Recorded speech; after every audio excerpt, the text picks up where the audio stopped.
How you doing, everybody? I'm Brandon Justice. I'm here finally getting to experience The Last of Us with Neil and Bruce from Naughty Dog, the creative director and game director, respectively.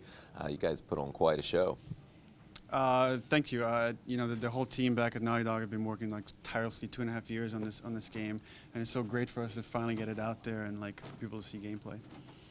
It really comes down to making the game that we want to play. I mean, this is something that you know, like a good book, you're flipping through those pages and just ripping through it because you just want to see what happens next. And like a good movie, you're at the edge of the seat and you come out and you're like, you know, you have the weight on your chest, and it's like a good game. It's like that's what we want, is we want you to be in the moment.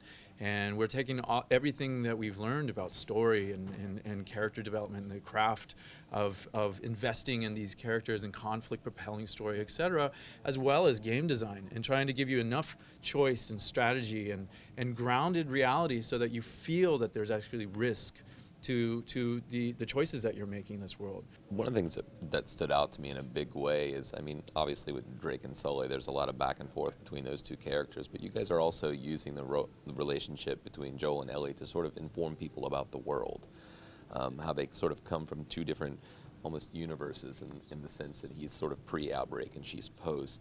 How is that gonna like play out? I mean, you mentioned the posters, but beyond that, what can we expect just in terms of their perspectives and the emotion that you hope to elicit? I mean, when Bruce and I first started this project, one of the things we talked about is like, wouldn't it be cool to make a game where like two characters met at the beginning and this relationship built and changed and evolved over the entire course of the game? And that became the heart of The Last of Us, this relationship between Joel and Ellie. Like you mentioned, Joel has lived on both sides of the outbreak, so he knows the world that we know today, but he's had to go someplace pretty dark to survive in this world. Here's a guy that's willing to murder and torture people to stay alive. And then he's through different events, he's teamed up with this 14-year-old girl, and all she knows is this United States that has been ravaged by this pandemic, so she has a different perspective on the world. You know, it's not a 14-year-old that we would know from our world, right? She's seen people get executed, she's seen people get infected and turn.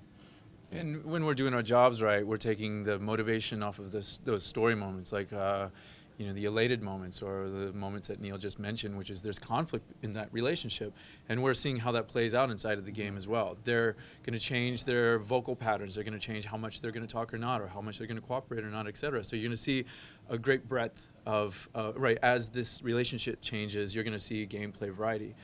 You got to get ready for this. Naughty Dog definitely taking it to the next level, and not only that, they're throwing a bone to the nerds, which is always appreciated. Anyways, guys, looks great. Can't wait to play it. Thank you. Thanks.